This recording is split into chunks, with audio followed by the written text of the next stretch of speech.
Yep. Bye. Goodbye. Well, everybody, we have one final game today that we are giving out. Let me just check and make sure that I am ready. Let me go ahead and push this little button on my screen.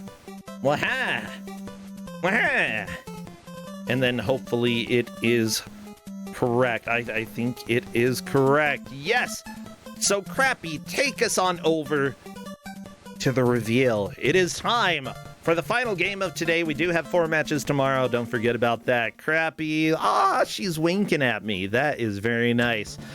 And the 4th GM for today is our dear friend, Time Stalker. Come on in, Mr. Chocobo. Chocobo. Yeah, Chocobo. That's what you usually see from a Chocobo. After all, they're just running around, flapping those wings, just... Oh, hello. You're just never gonna call it a phoenix, are you? Looks like a Chocobo. How you doing today, bro? I'm doing great. How are you, Time Stalker? Doing all right. It's been a decently fun watch so far. I've enjoyed. I can contribute. Yeah, I've enjoyed the games. I think Jeff's game was an interesting puzzle game, a puzzle platformer collectathon. The second game has already skipped my mind. I remember the bucket. That was Bugs Bunny. Oh yeah, Bugs Bunny. Like, that one looked good, but it was really confusing. This last game that we had, driving game, that easy for me to get distracted because we did the same stages over and over and over and over and over again. That's fine. I feel like you're giving a non-driving game today. So this is a 2-point group, and I gave them one option. I gave them 2 different console versions. I said, which one do you want? And they went with one, and so they ended up with this game, which is M&M's Mid-Knees Madness on the Game Boy Color. What's the other platform that you gave as an option? I gave NES or Game Boy Family. Oh, jeez. They chose Game Boy Family, so... Well... we can thank Smite for this one, because he gave this to me in a Mystery Triathlon match, and I had to go through and play the rest of it, because I'm insane. Thank you, Smite, for making nightmares come true. Let me go ahead and work on getting this captured, because as it turns out, the Game Boy has a weird resolution that requires a little more attention from yours truly as I get this put together. So yeah, how are you doing? What's been going on in life? Anything exciting? I've been messing around with the Archipelago stuff and doing multi-world things, and we have started our 8th iteration of Swap Race, so I was doing that this morning before Kuso, so that was fun. Okay, cool. 8th iteration of Swap Race, essentially using the BizHawk Shuffler, if I'm not mistaken, right? Correct. And we have some wonderful games in this thing. One of them that showed up on Kuso before, which was Eggs of Steel. Oh, I know that game. Yeah, that's not the best game. No. It's fascinating, but it's not the best game. As someone put it, it felt like a DOS game on the PS1. What is happening here? Just a second. Let me go ahead and try to use my brain real quick. Because why is my brain not working? Well, I'm noticing smoke. Is that coming from you? No, not again. Oh, what? No. Bad. Bad me. Bad.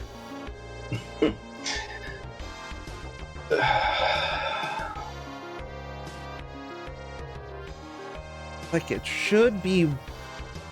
Where's the window? Where's the window? I think I did something bad, maybe. Fine, I'm gonna remove these captures for now, but I'll be back, Gadget. Next time, yeah. Oh yes, Polk is pointing out we also have Montezuma's Return on the Game Boy Color, Hubert on the PS1, and another Kuso game in their Prince Valiant on the NES. In our pack for Swap 8, so that's been fun. Fun. I like Prince Valiant. Like, unironically, I think it's a lot of fun. I insisted that the goal was to beat the Punch Bear. Okay. I made sure of that.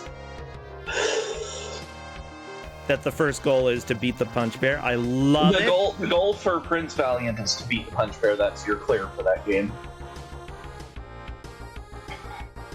That's pretty fantastic. Great.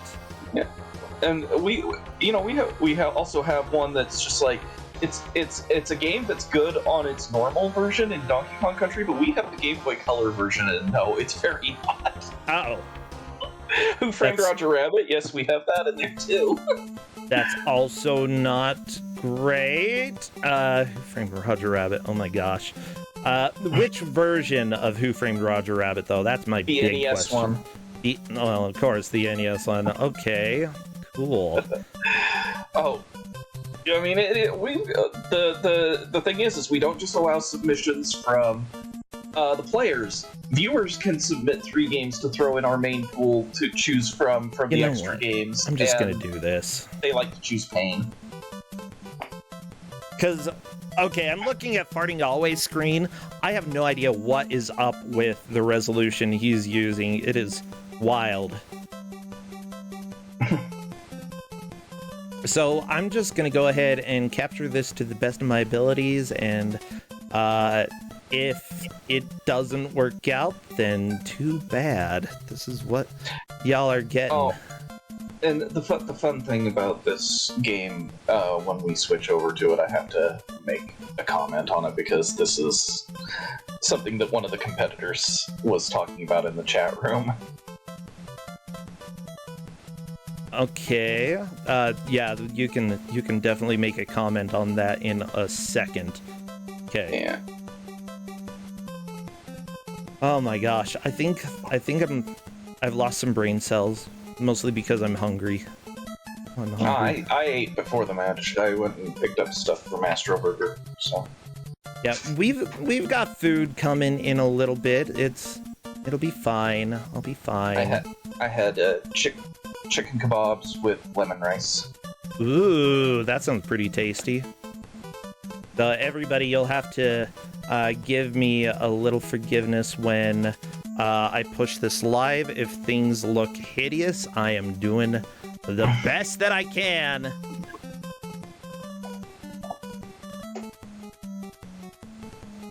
Given how hungry I am, chicken kebabs are always good, though.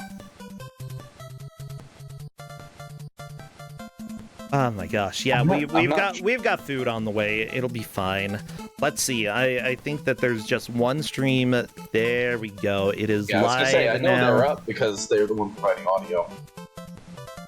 Yeah, that's fine. I'm just getting it ready right now. By the way, there is a little bit of flashing between screens that I want people to know about. I don't know if it'll be more intense during the game. Only on the title screen. It really doesn't do this during the game. You're probably right, but I'll give that warning anyway. Yeah. Because yeah, when it switches between screens, we do have a tiny little bit of a flash. Simon's Quest, stop it. Stop playing. There. And let's go ahead and hear some of this beautiful audio. Well, that was a mistake to call it beautiful. It's got some trills. I like trills and thrills and M&Ms. Oh my gosh, it's been so long since I've had M&Ms. So yeah, they were talking about in the match room how the title theme actually kind of slaps. And I hope they're enjoying it because the music in the rest of the game is nowhere near this good. That's no surprise. Welcome to the Game Boy, everybody. Oh geez, yeah, this theme is good. It makes me feel inspired.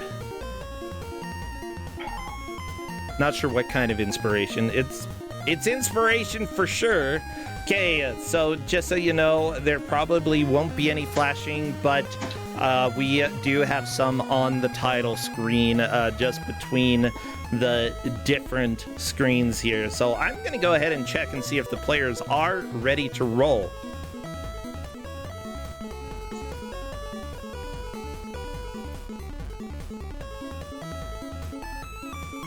Okay, 2, 3, and 4. All of the players are good to go. So I'm wishing the best of luck. Everybody get all of your best food, snack, emotes that you have and spam those because I'm doing the countdown. And I'm probably going to have to recapture at least one of these players. Spam! Spam! Oh, we've got Chocobo spam. If you have actual spam, you can do that. Oh, Chocobo spam. Yeah, you're Phoenix. Yeah, I can't believe that you all thought that Time Stalker was a Chocobo. That's silly. Absolutely silly. Yeah. So, don't worry, everybody. I've got this. We've got the recapture coming here. So this game is obnoxious, to say the least. It is a highly zoomed in game where you're hunting switches for all intents and purposes to keep the factory and stuff working properly. Okay. So And we're trying to help the factory? The people Yes. who exploit us? It's making M&Ms, so... I mean, this is like... I guess it's like helping Mama, except your Mama is a machine. It's weird. And if you notice, you have it, they've made this way too tall because Yoshi Phoenix just fell a big way and went all the way down. And this is going to be a theme throughout all the levels in this game: is that they are just way too big. Yeah, that's what it seems like. Oh, there are multiple characters you can switch between? Yeah. Each one has a special ability. And Yoshi Phoenix found Yellow's special ability, Yellow high jumps. And if there are like the sacks and stuff there, you high jump off those and it bounces you way into the air. I want to eat him. I really, really want to eat him right now. He would taste so good. Freaking peanut M&Ms are delicious. I reiterated this several times in the chat, so I hope they paid attention. There are no continues in this game. Uh-oh. There are passwords. Well, And the passwords have to be gotten by hitting start and seeing the password on the screen there. And I told them that at least 3 times this time. I'm not having a Godzilla problem yet. I mean, yeah, it looks like you did tell them they're going to grab M&Ms. They'll sometimes give arrows towards switches. Here's the deal. The first time I saw an arrow in this game, I thought it was a mushroom. I'm like, why are you collecting mushrooms in an M&Ms game? Yeah, the thing is that the arrows are just kind of general directions, and sometimes they don't point exactly where you need to go, so it can show a little bit towards the direction, but maybe not where you need to go. Is the order of M&Ms the password? Yes. That's so dumb. The color of M&Ms is your password, which is why I told them they'll probably want screenshots for this. Either screenshots or writing it down. Yeah, at least they are very aware of where the password is. I imagine the password boss may come in still. But it's not our fault, it's their fault. They know where the password is. Okay, I actually like some of the little animations when the box that's hopping around for no good reason lands on the floor. It sort of does a little squish out to give it the... I mean, that's not how boxes work. And honestly, that's sort of one of the weirdest things to animate that well, but there we go, we've got it. Ooh, I've got some Korean food here. Thank you, Justin. So, yeah, yellow has a high jump. Green has a shot. She shoots little hearts at enemies. Don't ask me why. Red is not only has a spin attack, but also red is the fastest character. So if you jump and are holding a direction, he actually runs. Yeah, run! Run! Everybody is trying to figure out what blue's... Like, they've brought up blue at least once. Yeah. And they're trying to figure out what his special ability is, and they're not going to figure it out until World 3. Because blue swims. And, so, you won't get water until stage 3, and then that's what he needs. Okay, that's fair. Yeah, having... Oops. So question, does the password save the number of lives you have? As far as I'm aware, no. But Good. I could be wrong. When I beat this game, it was a couple of years ago, and I don't recall having my lives saved with it, so... Yeah, as long as it doesn't, then I'd say that's an okay password system. At least for back then, it's one of the more tolerable versions of passwords that can exist out there. I'm wondering, so between this or the NES version, what do you think is better? Well, I didn't say there was an NES version of this game. I was just saying there was an NES game I was planning on getting out. I had games on both systems. Okay, so they opted for a Game Boy Color game. Honestly, I think I would have... family. I would have been tempted to do that as well, because the Game Boy Color still has a lot of unexplored trash, like things that we haven't had on Kusog7ande, and so I'm always interested in seeing what is next for Game Boy Color. NES, like, still has some stuff that hasn't shown up here, but, you know, it's a little bit of a smaller library of things. Just Game Boy Color always excites me because just the amount of crap that's on it, it's shocking. Yeah. Now it seems like everybody's running into the same problem with this game. They've skipped over a switch, and now they have to figure out where they need to go for it. And the problem is the game saves where the arrows that have already been uncovered. So you may run into arrows that are telling you this direction, but they work for a different switch. By the way, chat, without looking up, I want you to guess what year this was made and released.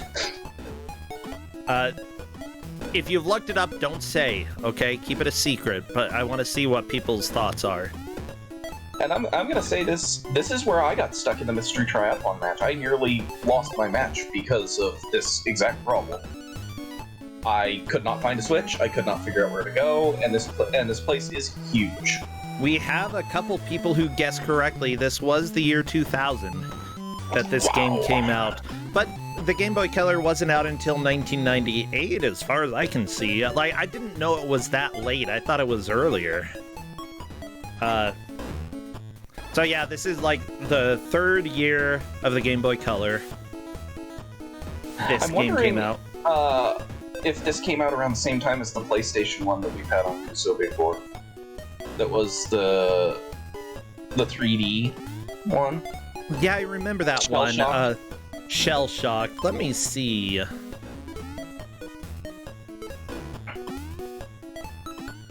Yeah, now, see, they're getting an arrow to go down, and they're going down, but not the right direction down. And it looks like Buster Curry has found it. So they're gonna move on out of this stage now. Yeah, okay, I see M&M's Shell Shock was released in 2001, and then in Europe in 2003. That was actually developed by Boston Animation, whereas this was developed by Pipe Dream Interactive. Same publisher, though, Simon & Schuster. Well, Moonberry's dealing with the password boss. But it looks like it worked because they're back on 1-2 again. I find it weird, like, I can't find any information on who made the music for this. We've got design and layout, maybe one of those people did. Programmer, as well as one of the designers, Christopher Will. was also somebody who helped design Home Alone 2, Lost in New York. Got a special thanks for Toys. He did the program. Oh, I hate the game Toys. Program Family Dog. Ugh.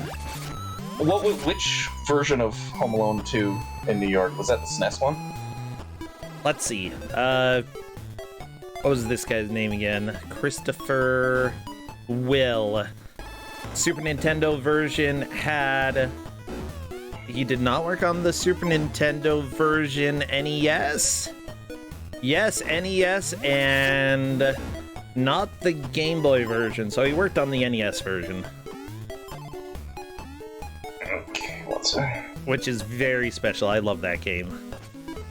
Daniel James Kitchen also worked on this. Worked on other games like Bust-A-Move DS, Kong, King of Atlantis. How about the VP product development for Psychonauts?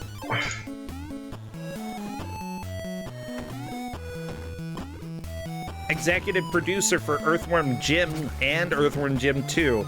Okay, so we've got some legends who worked on this game. Produced Swamp Thing. Is that the NES game? Oh, that's not a good game. Not good at all. Yeah, looks like we've got some Imagineering crossover between the people who worked on this game. I suppose that makes sense, you know. Go ahead and bring some people in who have worked on licensed games before, but, you know, aren't too deep in their career. Yeah.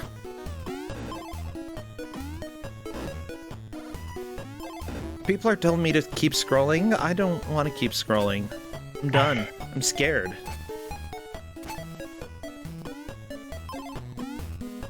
KDR is saying that Home Alone 2 would go well on Kusog7ande, and I'm inclined to agree. I'm pretty sure we've had multiple versions of Home Alone 2 on Kusog7ande before. It's great, and I love Luigi, the chef, at the end of the hotel stage, who just, like, your goal is to take his pants off.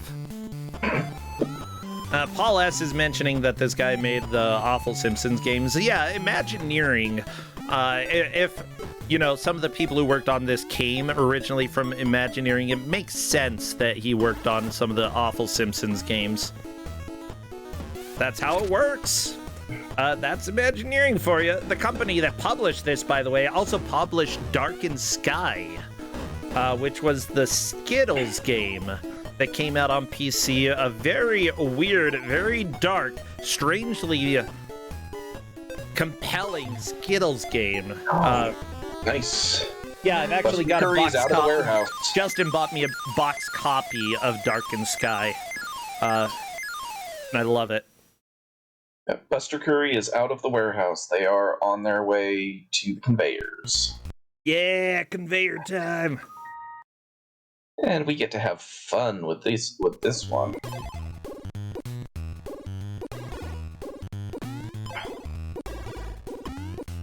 Okay, so do a quick rundown of the character abilities again, because Yell can jump high. Yellow has a high jump and can also bounce off what are basically bounce pads to get really big height. Green has a shot. Green has what? A shot. She shoots a little heart thing that can damage enemies. It's really not useful. I kind of love that, like, the female character is the one who gets a projectile. I can dig that. It would be better if she wasn't so slow. Like, that is her major downfall. Her walk speed is slow. Okay. Her projectile is... It takes a short wind-up to fire. Okay, that's a little annoying, but still, props to her. She rocks. Blue swims. Yeah, and that's the only real use for blue. I feel like the candy is water soluble. Even the blue ones. Like, I gotta be honest. Red has the fastest normal movement. Like, walking speed, normal, is fastest movement, and they have a spin attack that can hurt enemies. Ooh. Close to you. Mm-hmm. And Moonberry couldn't seem to get out of the area they were in. They weren't soft locked, but they couldn't figure out how to get out of it, so it looks like they're just restarting the stage. I mean, that's fair. Yeah. If you have a password, go ahead and use it. You know, you're not losing too much. If you just can't get out of an area, might as well. It's probably better to restart the stage than to do it. Heck yeah. I'm actually really liking this music. This is good. I wouldn't call it good, but it's better than the opening area. How could you not call this good? If I heard this on the Game Boy Color just playing a game, I would be like, this is so rockin'. No, easily, this is like at least in the top 20% of Game Boy Color tunes I've heard. I would put it up there. That's not really a great opinion, because most of the tunes in the Game Boy Color aren't good to begin with. I might put it in the top 10, maybe the top 5%. Like, I'm just thinking there are very few Game Boy Color tunes outside of like the big Final Fantasy adventure games that I would say are better. Like this is good. Well, and it looks like we have 3 people in the conveyors right now. Mm-hmm. And the conveyors are the big problem here, because they like to put them either next to pits or next to fire shooters, and so you're dealing with a lot of troublesome obstacles. Yeah, it's a little bit annoying having to deal with your left and right walking speed, while realizing that you can fall to your death pretty quickly. But you've got a pretty generous health bar here. I'd say that, like, as long as you're not losing all of your life to the coronavirus, like Yoshi fan right there, then I don't know why there's a giant virus in my factory, but you need to take care of that. They're cogs. Oh, they're cogs? Uh-huh. They're bouncing cogs for some reason. I guess they're a little big, yeah, like M&Ms aren't that small. Not even the minis. Well, and I think, honestly, this is the best stage for our green protagonist here.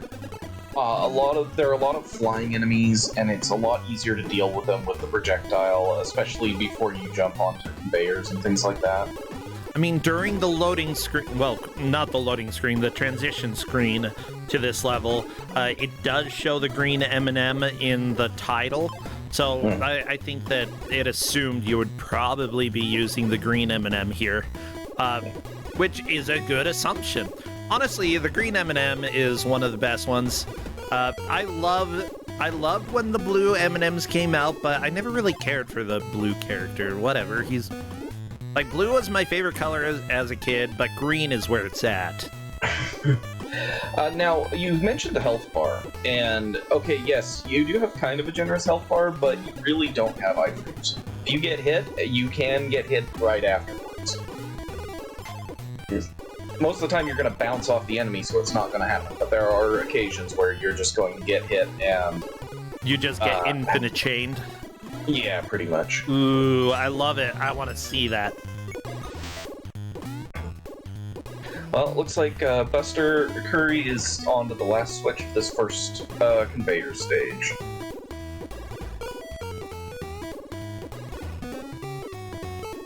I do love that Chad is still talking about the music here and talking about how good the sound chip is for the Game Boy Color. You may be right, but you also have to have people who know what they're doing work on it. It may be good, but... Oh, I think I've got part of Moonberry's problem. Like, the Demon Rush.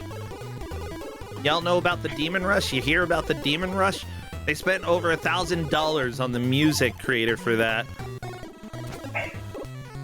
And most of the music is just single note beeps and boops. Yeah, if there is something that is specifically an issue for Moonberry and not for anyone else, you may... Is this something that, like, is They an have not- emulator they have problem, not- or? No, this is they have not used the special ability in the right spot for yellow. They don't realize they can bounce off those. Everybody else used the special ability to bounce off those, and it doesn't look like they've actually tried to use the high jump off those bounce pads. Okay. Yeah, I believe you're correct. Other people did learn about the high jump with... Well, everybody else figured it out right away. And it looks like they're the only one that has not figured out that you can bounce off those. It is a high jump. You're switching to everything except for the yellow M&M! Yellow M&M!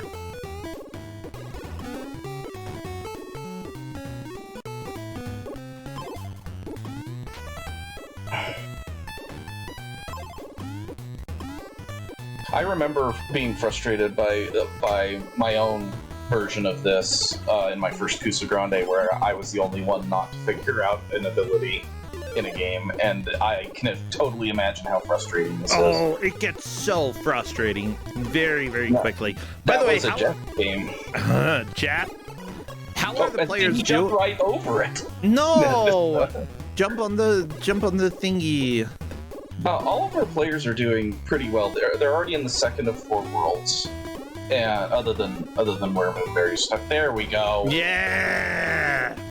Now everybody's figured it out. It's dumb, but hey, Moonberry has it. We're gonna start seeing some quick progress now. Yeah. I mean, Moonberry is a very good player out of Smite's Discord. He participates in a lot of their speedrun events, so I could see them catching up pretty well now that they've figured this out. Yeah, honestly, things are hard for different people. You never know what's going to be the thing that stumps you rather than somebody else. I do foresee Moonberry having a good push now that he has figured that part out. Yeah. And it looks like Buster Curry is into the second stage in the conveyors. Very nice.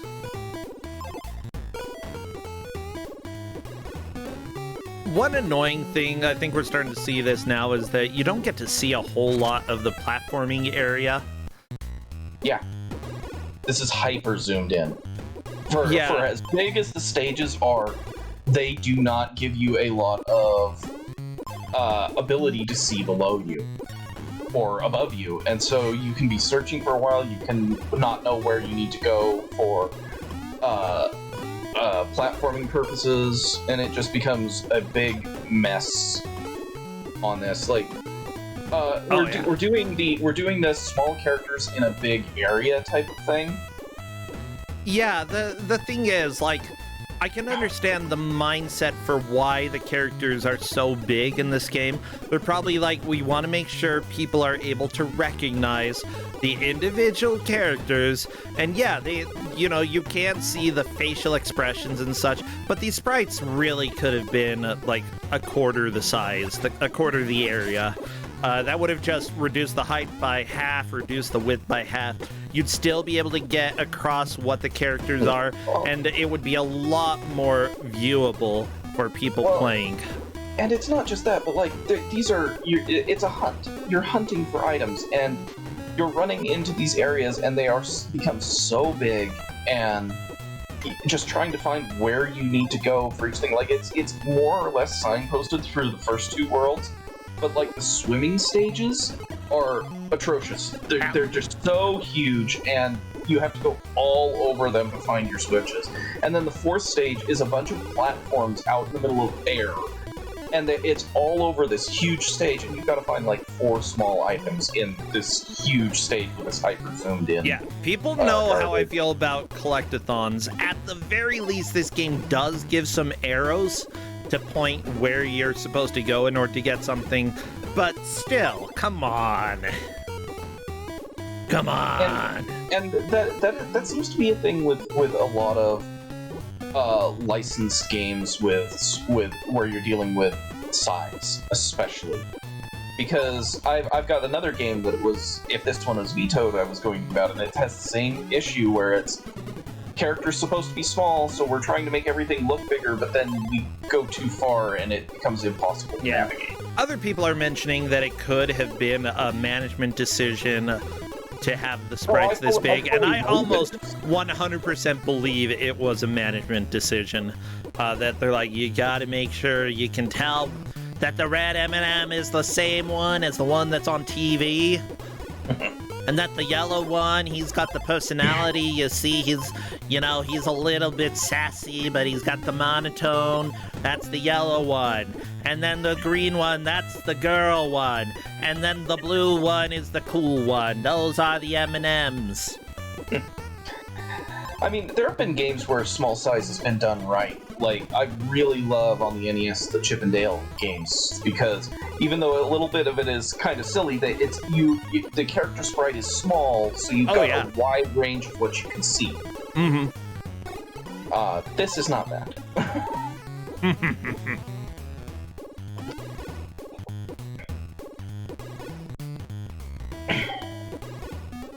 Yeah, see, Moonberry made real quick work of that area and is now caught up to Yoshi Panics and Parting Always in this stage.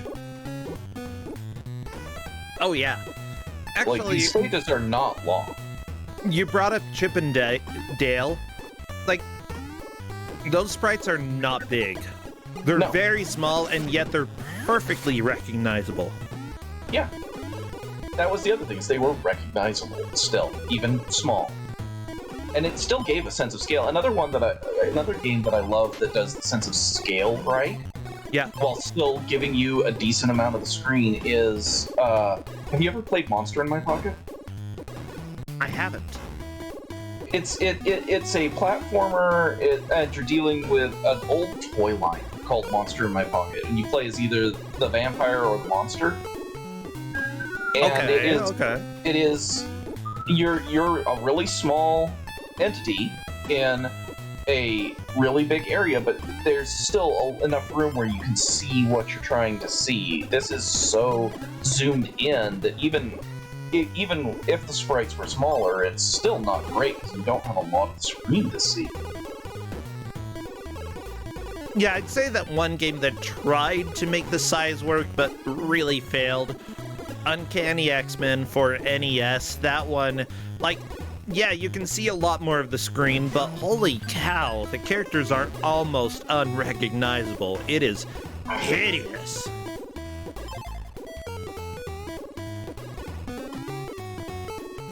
Oh, Trinitronity mentioned something that I didn't know. The Monster in My Pocket game was originally going to be a Batman game. Oh, that's really cool. So, and I can totally see it with how they develop the sprite work and the combat and everything. Yeah, that I totally see that. That's great. Let me do a quick Google here. Monsters in My Pocket. Honestly, there's some really good Batman games on NES. Heck, the main Batman NES game is actually pretty dang legit. I'm playing Batman Returns on the Snes in our swap race, and that's a good beat 'em up. Like, it's got a unique move set with your character. You can do a lot of different things. The enemies are they're a little repetitive, but they all have some unique move sets. Like, you've got one that throws dynamite, and you've got one that rides on a motorcycle and stuff. And they did some work with that one, and it's really kind of impressive for a beat 'em up. Unlike, what you were talking about earlier with Batman Forever, where it's absolutely not. That is not a good beat 'em up. Oh, not at all. No, but I'm really enjoying the Batman Returns one. It's actually a very good one on the SNES. That's good. I'm thinking, Batman Revenge of the Joker for Genesis was kind of, like, I enjoy playing the game. It's got some big issues. The NES version is a lot better, but I still love it, despite how hideous it is, and Batman isn't the right size. I don't know, like, I've done a little bit of work making like some small prototypes for games on my computer, and I always have the hard time like figuring out how big do I want sprites to be, because I don't know what a good default size is, and it frustrates me because I'm like, why does having to pick like two numbers for a dimension for the character have to be my main source of stress at the moment? I just don't want to care. I don't care enough. Just give me a standard size, and then I will make whatever fits that size, and I'll do it. 32 by 32 pixels, you say, Matt D? Yeah, considering the emote they have with that, I'm not sure I trust you there. And that would be square. I did literally make one character that was just a square that had a smiley face drawn in it, and that was great for testing purposes. We had a problem with the size thing again on Buster Curry's screen. They were on a platform that was moving up and down, and there was no indication if there was anything below them. There was no indication if there was anything to the right, and you really couldn't see any other platforms in any direction. And it was just, how are you supposed to know where to go? You gotta just guess that there's ground down there, because it's obvious. There are times where you're proven that's not the case. There is no ground. You can look around a little bit, but yeah, they don't make it much. Like, it's very limited. Yeah, it's very limited. It's very frustrating. And Buster Curry is on to 2-3. We might see the swimming stages.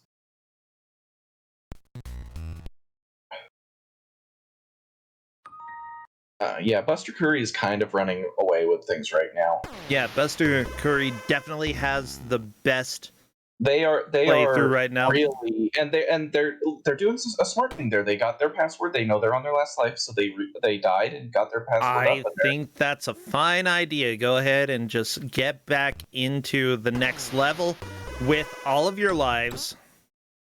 Oh, and then they accidentally hit play new game and have to go back out. Ah! Welcome to Menu Bosses, everybody. This is Kusog7ande, where this is like it's just a mini boss for this game. It's not even that bad. I do like the idle animation. It's nice. Moonberry's running into one other problem. I don't think they've realized how to run yet. How do you run? You actually, when you come out of a jump, if you're holding a direction, you move forward at a higher speed. Like this. Wait, you have to jump first? Yes, you have to jump. If you just do it from a standing position, it doesn't work. But if you do it from a moving portion, then you get a rate of speed. Oh, no, Moonberry ran right there. Question, though, do you have to hold a button to run? No. Well, I mean, you have to hold the button the direction you're going. Oh, okay.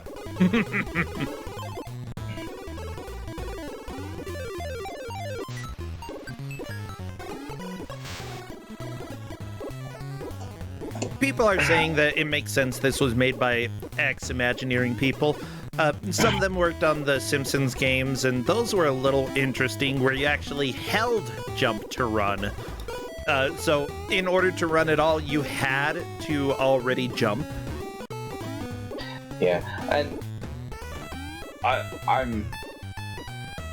he keeps running into the wall and then trying to jump from the side of the wall there, and it's not working. Because the wall stops his momentum. There he goes. See, he got it back up. Because he wasn't up against the wall. And being up against the wall is cutting off his jump height. Are you serious? The wall prevented Moonberry from making the jump? That's not fair. That's no, it's not fair. It's actually rather dumb. You are right.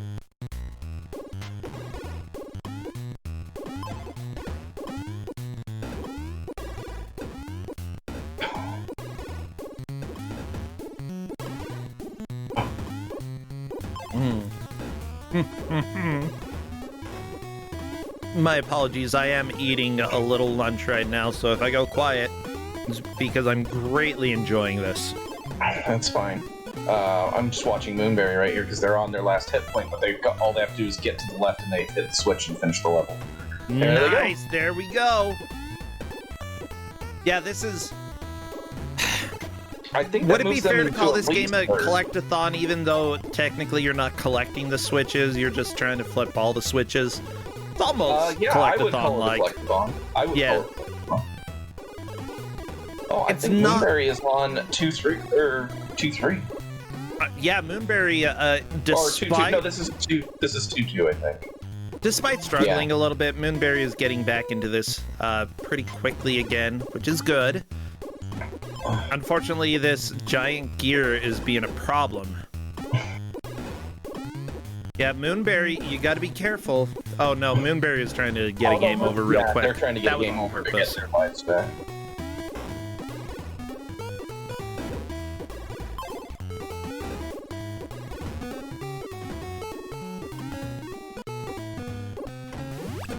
Oh, looks like they've got the password in wrong, so they've got to redo it. It is a frustrating password because if you screw up, you have to go all the way to the end, enter your password, and then restart after it starts the game over. That's so good. Oh no, not again. Yeah, this is a password boss if I've seen one. He's got the password wrong, I think. There is no blue in that password.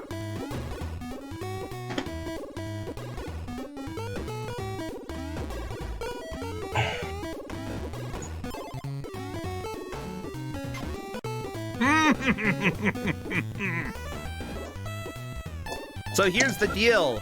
Moonberry typed in Discord, oh no, my password isn't working. Oh wait, never mind. I think Moonberry realizes that was not the correct password. Everybody is having a hard time with password boss. Yes. There he goes. Now he's got the correct one. There we go. Very nice. I was actually a little bit surprised at how we have password boss in this game. It's happened many times in Kusog7ande before that the password system is frustrating. I didn't expect this to be quite as frustrating as it is, but it is. Yeah. Oh, so apparently the main problem is with the red and the orange M&Ms, that they look too similar, and because of that, it's a little easy to get them confused. Yeah, that's the thing. Like, I understand the desire to use colors for password because most people, it's going to be fairly distinct, but if you have a hint of color blindness in you, it can be a little bit more difficult to tell the difference. Yeah. But I think that the players, you know, they've managed to figure it out and get it right. The other nice thing about this game, and haven't mentioned yet, Buster Curry just hit one, but there are checkpoints in the stage that you hit. They're the little flags with the check mark on them.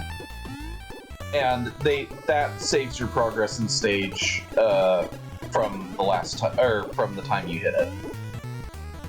Oh yeah. Chad is mentioning red and green M&Ms. With color blindness, it's not usually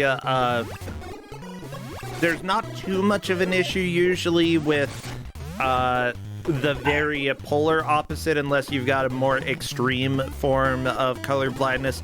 For me, like, this version of green and yellow are completely viewable.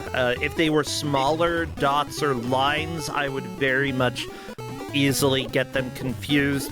If they were less saturated, it would be hard for me to see them. For my level of color blindness, they're doable. But yeah, if you have like complete red-green color blindness instead of like what the most common form, which is sort of mild color blindness, then that would be an issue there. Yeah. But yeah, honestly, there should be a way to distinguish based off of brightness or a pattern or something. other than just color for anybody worried about color accessibility. Yeah, one of the real problems with stages here is that everything looks the same. Like, you notice these players in all this, and if I didn't know which stage that Buster Curry was in, I wouldn't know that they were in the lead right now, because everything looks exactly the same.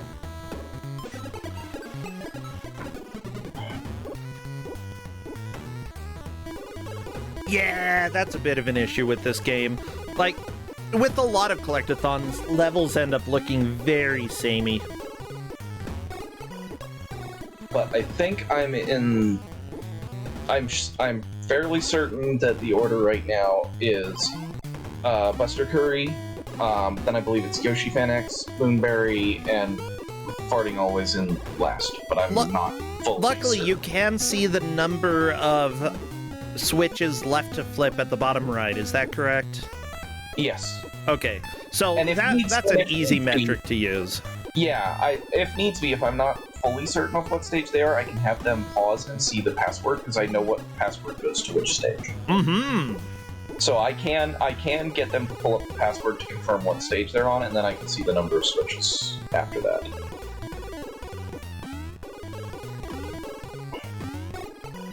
Oh my gosh. Exuno, you're pointing out that this is Game Boy Color, so you have to use color as a mechanic.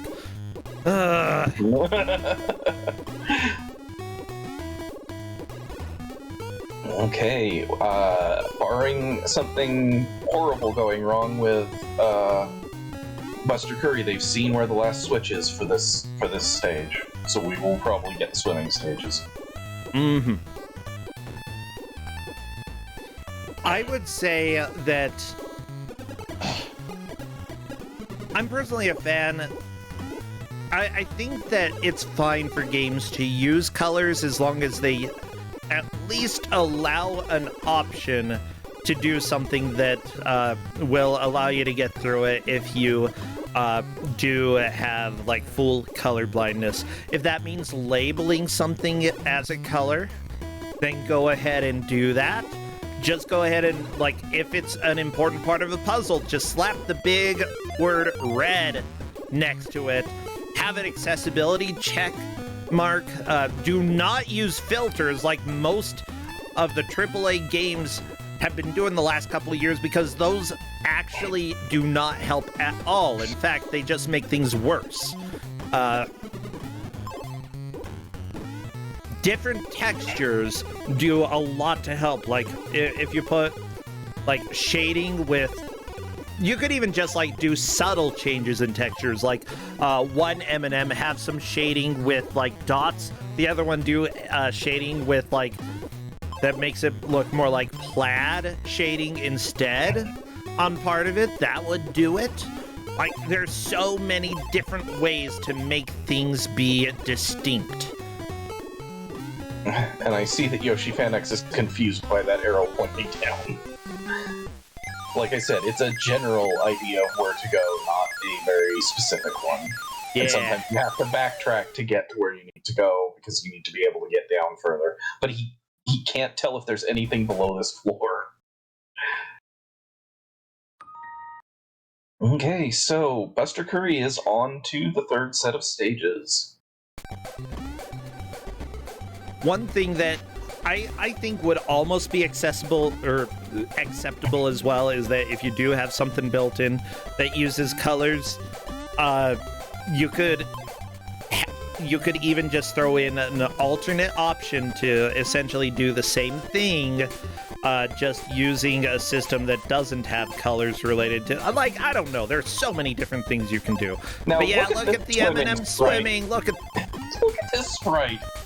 This is the weakest swim I've ever He's seen. so happy. I really hate how washed out, like, the legs and arms are. It's like, you know that they have white in the color palette because looking at the level, looking at the health and score and lives at the bottom, and then they went with, like, this gross yellow for all of the limbs. I will take it back. This song for this stage is great. I'm gonna go ahead and say it today. Pretty much everybody else other than me has had terrible music opinions. Because all of the music has been jams today.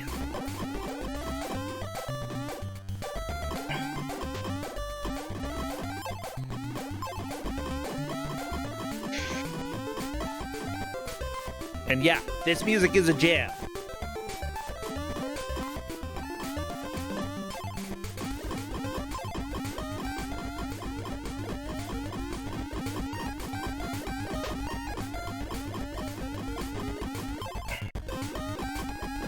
Now, Moonberry has gotten to 2-3, because there's 4 switches needed.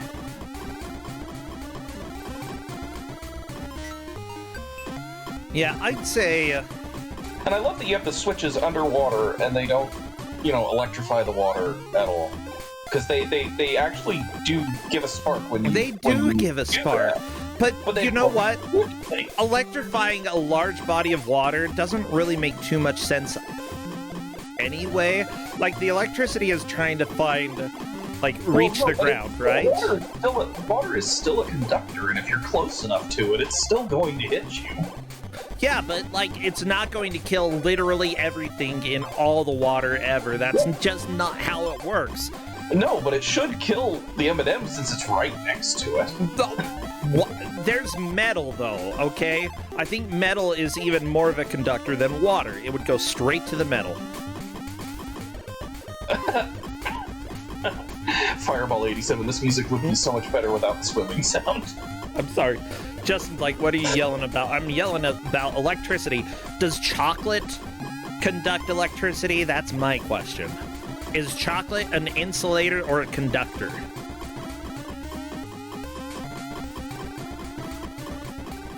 Codeman38, I'm gonna disagree with you there. He says possibly the worst password system I know of is James Pond 3, and I'm sorry, did you see we had a state to enter a password for Dragon Slayer? Dragon Slayer's password system is the worst because it's a stage in and of itself. Okay, so...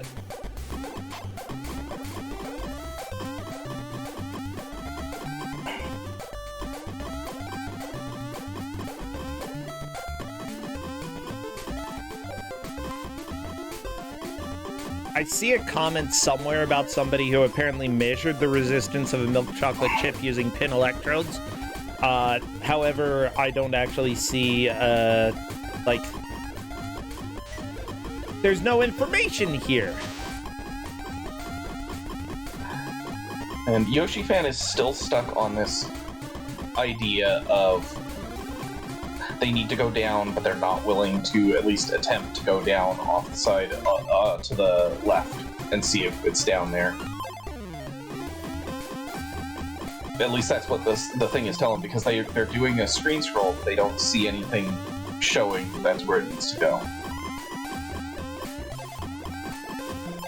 And the arrows can do that to you. They make you think this is the only place I can go for this, and it may be referencing something else entirely. But it looks like there is stuff. Nope, there is no down there, so that was a death. Okay, I found something on answers.com. Is chocolate a conductor or insulator? There's one reply, it says conductor, made by Anonymous. Am I just gonna am I gonna trust an anonymous person there? I don't know.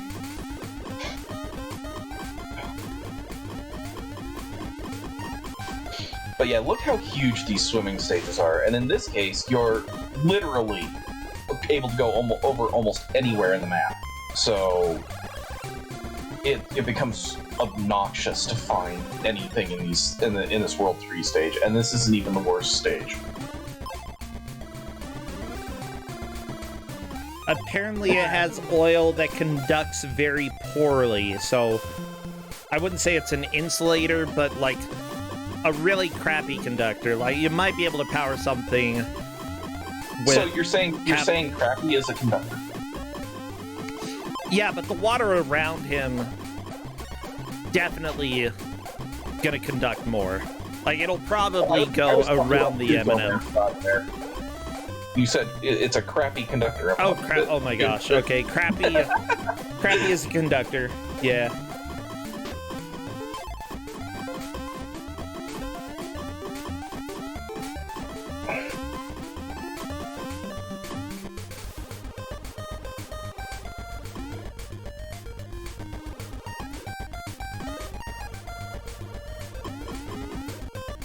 Wow. So apparently there are some liquids that, depending on how well they conduct electricity, have certain applications.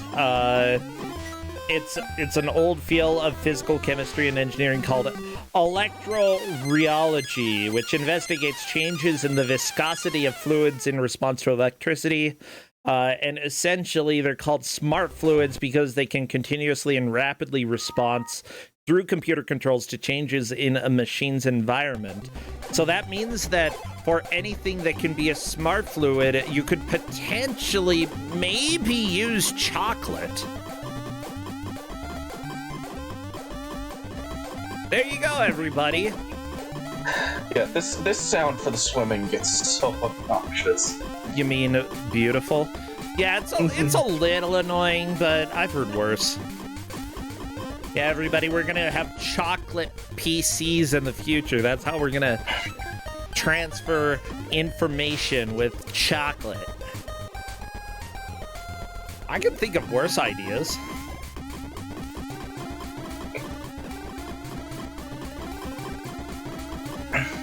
I mean, honestly, if you are starving to death, you could just eat your computer chips at that point. Because they're chocolate chips. Yeah.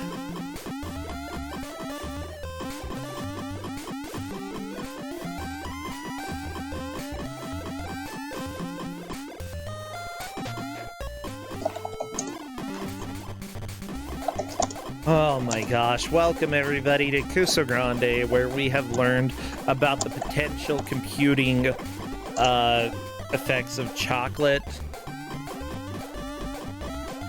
I don't know. Yeah. But I would like to see some tests. I am very interested in electrifying some chocolate. Although, technically, you can't electrocute chocolate because it doesn't have a heart. The difference between shocking something and electrocuting something is electrocution means that it dies. That's what Corndan taught me the other day.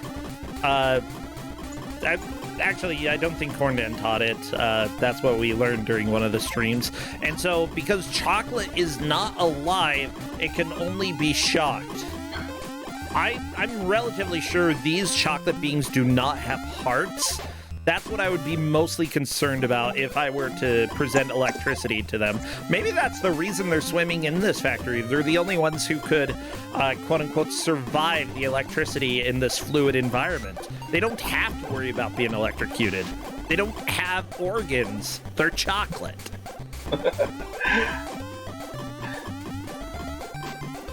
Like, yeah, they have to worry about the fish eating them, but electrocution, no. So, I think there is no way anyone at this point with this little time left is going to pass Buster Curry. They are too far ahead. I think you're right. Yeah, at this point, all of the other players are stuck. They're in 3-2. Yeah, they're in 3-2. So they got at least a full stage lead plus extra. Yeah. You say that. What about the other players here? Are they all on the same stage? I am certain that Moonberry is on 2-3. Okay, Moonberry's on 2-3.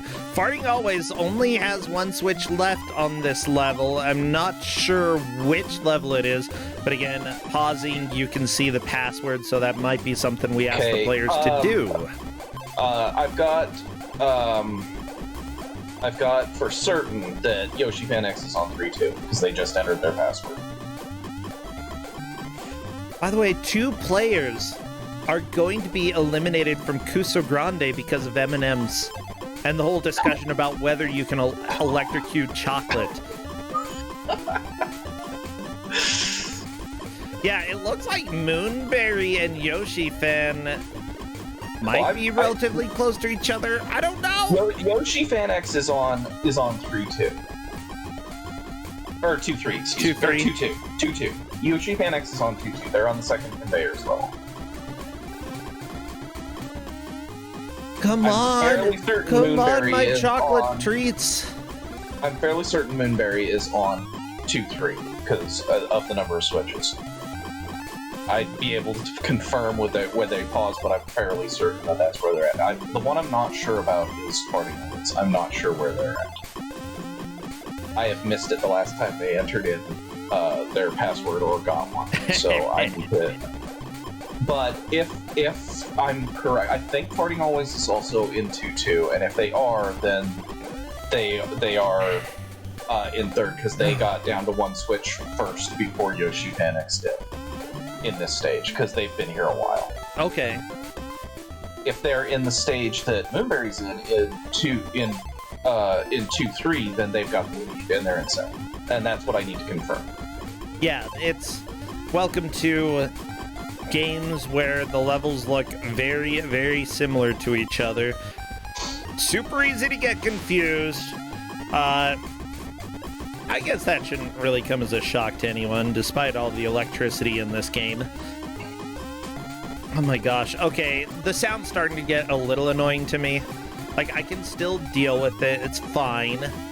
But... yeah, and Moonberry keeps pausing instead of hitting select change character, so that's giving me their password. So yes, they are in 2-3.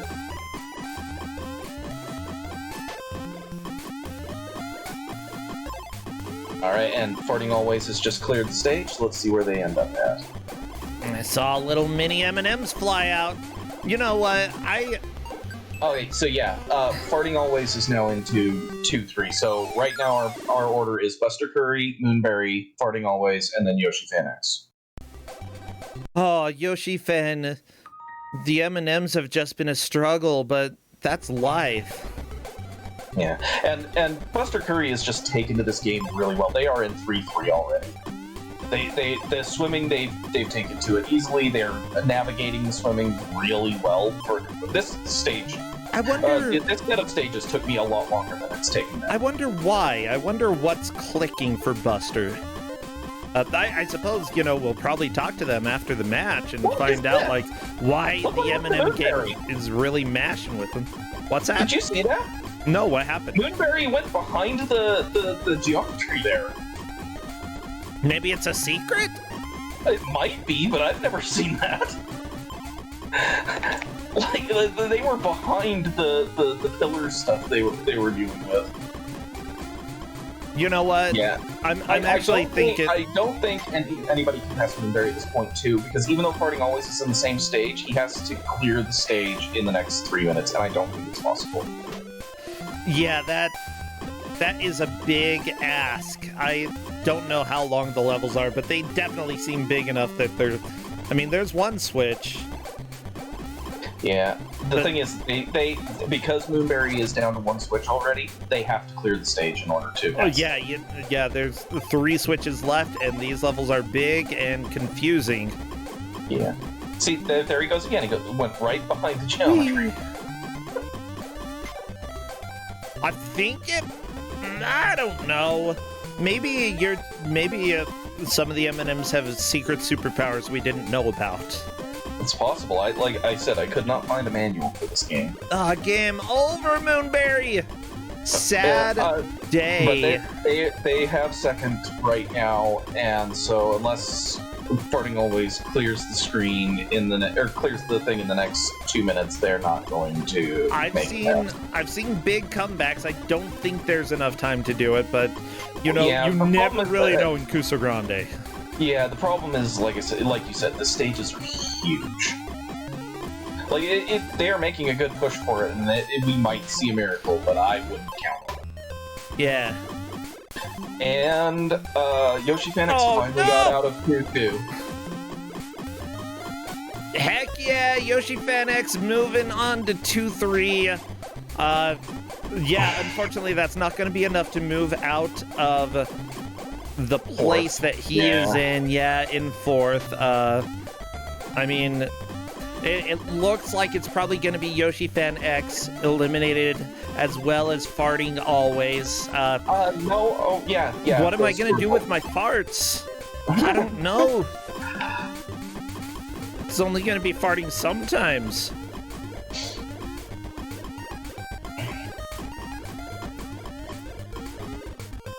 But yeah, how do you think this match has gone, Brasensha? I think they did well. I think they did well with this game. I think so. Honestly, I really don't like playing games that just have giant maps where everything looks the same. It's very difficult for me to keep, like, mental track of what's going on and where I am. I feel the players have done an excellent job trying to navigate their way through this game. And yeah, like I said, I was not expecting anyone to get to the swimming stages, and not only did Buster Curry get to the swimming stages, they got to the last swimming stage, and then we have 3 players that are all right in the same area. They're all in 2-3. So, yeah, you know, Farting Always has been trying to make this bounce jump, and it's strangely precise.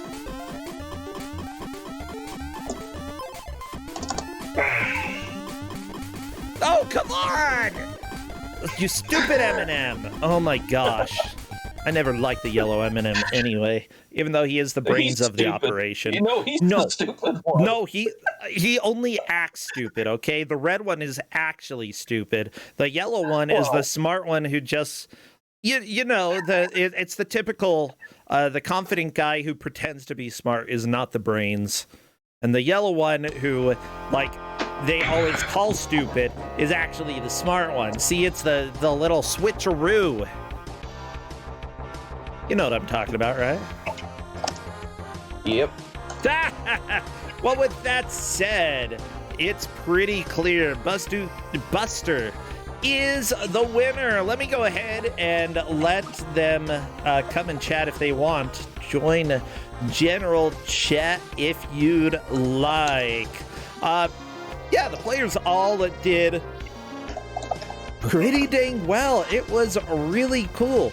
But yeah, Yzma, aka Buster Curry, and Moonberry are the 2 who will be moving on. Unfortunately, this is the end of the Kuso journey for Yoshi Fan X and Farting Always. They have put up a good fight.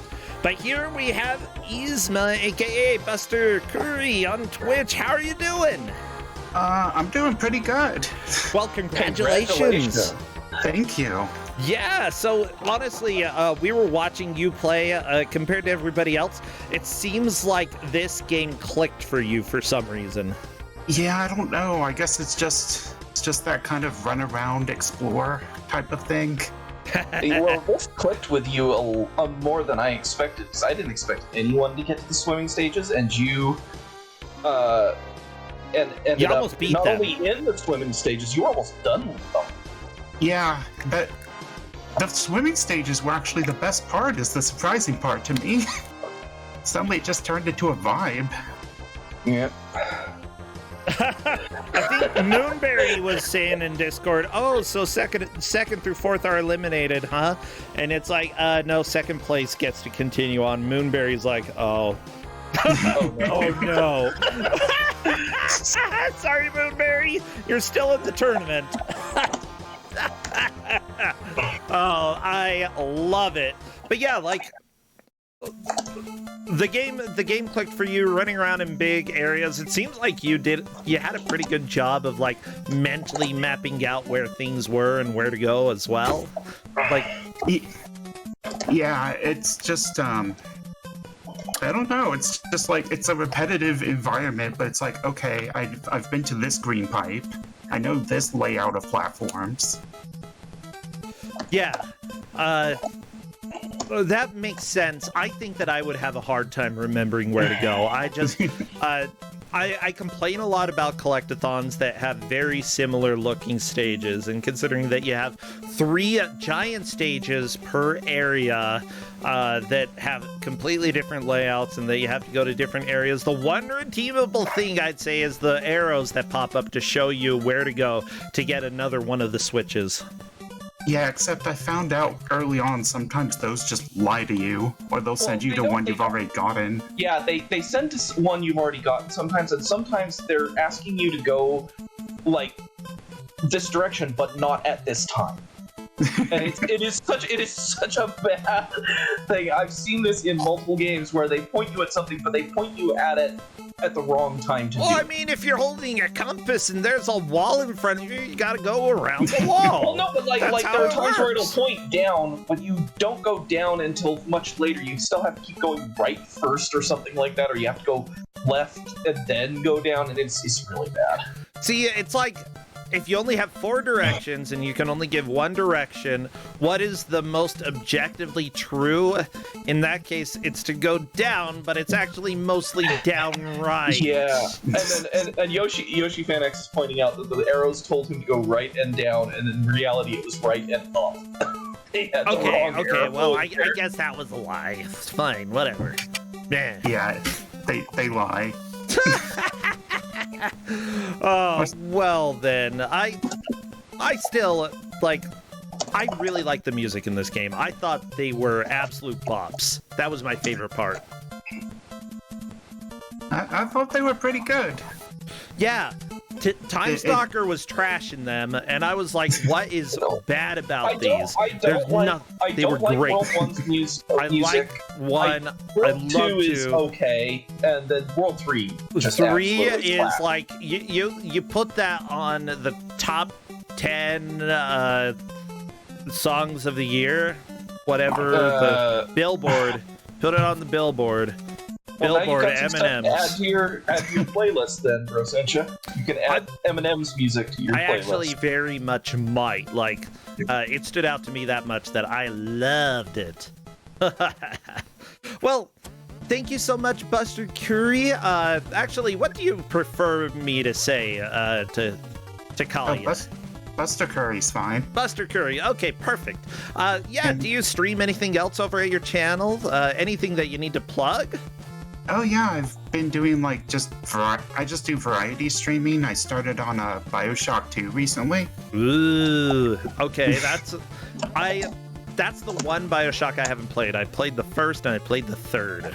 Yeah, same. It's an interesting game. It's very much the first again. Well, I mean, if you like the first, might as well get a little bit more of it. Yeah, the third was such a departure, but I loved it. I thought it was great. Yeah, they're pretty fun games. Well, I hope you had fun with this one. Yeah, in a sense. Good. Well, you know what? That's the important thing, that you kind of had some fun. Well, everybody, tomorrow we have 4 more matches of Kusog7ande starting at 2 p.m. Eastern. It has been a busy weekend for me. I'm going to have a good rest after that's done, but dumb. Whatever. I don't even care. After that's finished. Yeah, it's going to be a nice, relaxing Monday for me. So hopefully we can go ahead and just power through the weekend and get to something pretty exciting. So I'm wondering, I've got a Kirby stream. I've got a Rescue. We were talking about Rescue Rangers. Sinister is doing some Rescue Ranger 2-player world record attempts. Let's go raid Sinister. Do we have a good raid message? Anybody? I don't remember like anything too notable from the stream today, quote wise. Oh, we could say good luck, Jeff. And yeah, I believe that he's playing with General Andrews. So let's just actually we can have a comma there. Good luck, Jeff. Go tell Sinister good luck, Jeff. I don't think either of them are named Jeff, but he'll appreciate it. Okay, thank you, Buster. Thank you so much, Time Stalker. I'll see both of you later. Take care. Thanks. Bye. Bye, everyone. Thanks.